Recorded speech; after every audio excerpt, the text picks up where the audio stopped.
What's up guys, and welcome back to another episode of the Realistic Career Mode. This is episode number 51, and we're starting today's episode off on the back of the 30 or 29 minute thank you special, episode number 50. But I see the January transfer window has now opened. Yes, we got through December in the last episode, we're now through to the new calendar year.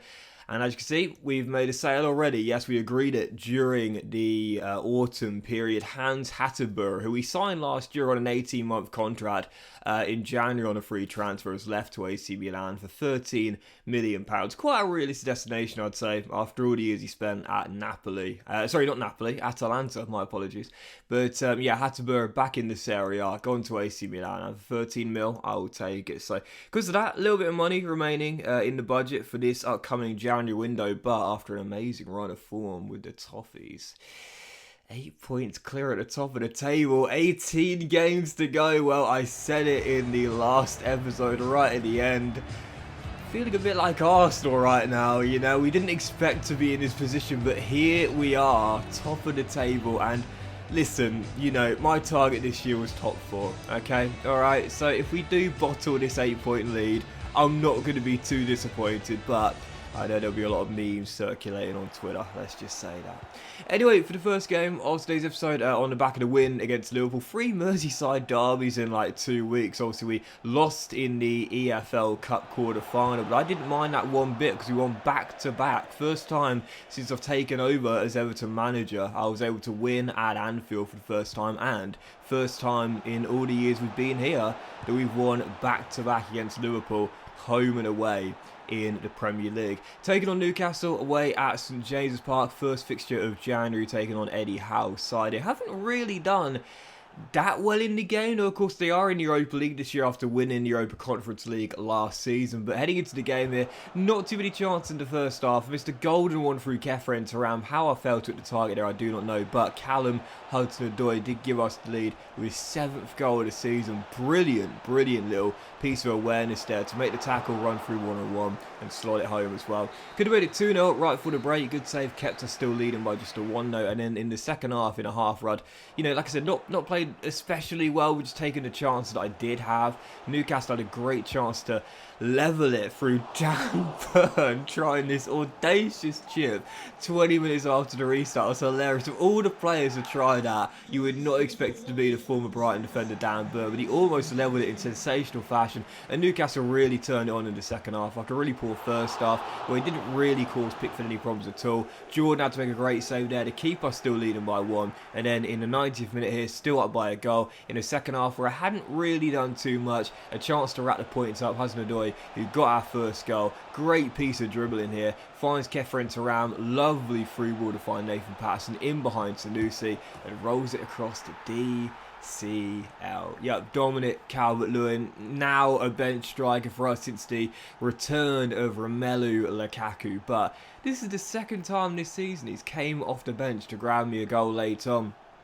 First was a winner against Spurs in North London, and this one, the dagger against Newcastle. And speaking of Spurs, we're about to go into the second game of today's episode. Birmingham City away at St Andrews in the FA Cup third round. Currently right now struggling in League One, the third tier of English football. Speaking of Spurs, well, of course, last night we saw Antonio Conte sacked by Tottenham, and of course the writing was on the wall after their draw against Southampton, not just because of the result, but primarily because of the interview he gave, talking about the selfish players at the club and talking about the club's mentality, problems perhaps higher up, talking about no trophies in so many years now.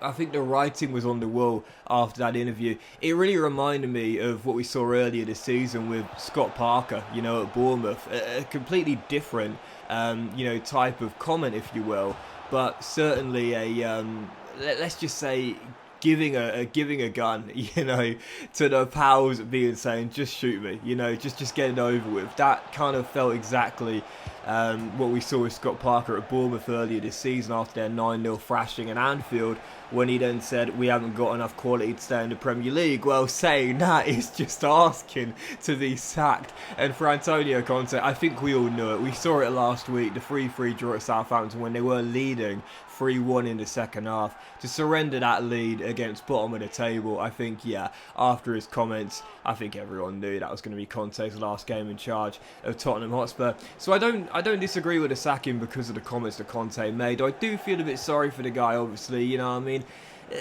He's obviously undergone quite a lot of personal tragedy in recent months, and that really shouldn't be forgotten about. I think sometimes we get so caught up in the world of football, we forget that these are real people, and Antonio Conte has had an awful lot to deal with during this season. I mean, we saw earlier this year at the start of the campaign, obviously Ventrone, Spurs' fitness coach, passed away. Very, very sad. And then, of course, he lost two former teammates in Mahalevic, obviously one of the greatest free kick takers of all time, and Gianluca Vialli passing away as well.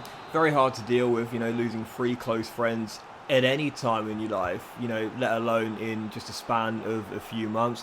Then, of course, he had surgery on his gallbladder back in Italy, which saw him, you know, miss quite a few games with Spurs as well. So that didn't help things either.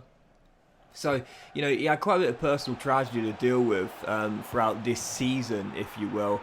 And then, of course, you know, with the pressure of managing a top side like Spurs with so much expectation, so much pressure after, again, no trophies in such a long period of time, Conte was brought in to end that. Conte was brought in to end that drought. Spurs' ambitions are stay in the top four and keep the Champions League money, you know, with Tottenham Hotspur, but also win a trophy, you know, whatever it is, win a trophy, end that trophy drought. Conte was brought in with the success that this guy has had with a number of different clubs to end that trophy drought. That's a lot of pressure to put on his shoulders. And, you know, obviously I think with the off-the-pitch trauma he's had to go through along with this as well, I do feel quite sorry for the guy. And I do think he was let down a little bit. Personally, but having said that, of course the comments are a point of no return for Antonio. I mean, regardless, you can't make comments like that, you know, call your own players selfish, certain selfish individuals at the club, and expect to keep your job as well. So yeah, I think Conte probably knew what he was doing there. I think he wanted that payout, and he got it, and now Spurs will look for a new manager. I have to say, I think it was again what you would consider to be an impossible situation for Daniel Levy there. He needed to sack him before Spurs' next game. So anyway, Spurs now looking for a new manager. I did read this morning, Julian Nagelsmann, possibly after his sacking from Bayern Munich. I mean, maybe. I'm not too sure. I guess we'll have to wait and see. I think he's waiting for Real Madrid though, Nagelsmann, but I guess we'll have to wait and see. Regardless, for Tottenham Hotspur, it seems to be the same story quite frequently, but I'm hoping, because, you know, I did say this year will be the year that Spurs ended their trophy drought. I was wrong, and I often get it wrong, but I'm hoping they do pick a manager with a long-term vision for the club, because I think they need one. I really, really do. And I'm not saying they need to go for a major rebuild or anything like that. They're a top 4 team with a fabulous new stadium. They're still able to attract some big names as well. But I do hope they bring someone in with a long-term vision for the club, because we keep seeing chopping and changing of managers.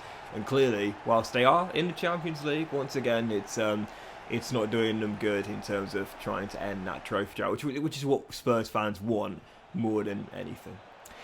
Anyway, obviously you would have seen us beat Birmingham City there comfortably 3-0 into the FA Cup 4th round, so pleased with that as we aim to retain the trophy won last season. We've got Fulham away, Craven Cottage in the 4th round. Then taking on Bournemouth, Gary O'Neill's side for our 3rd and final game of today's episode, back at Goodison here and back in the Premier League.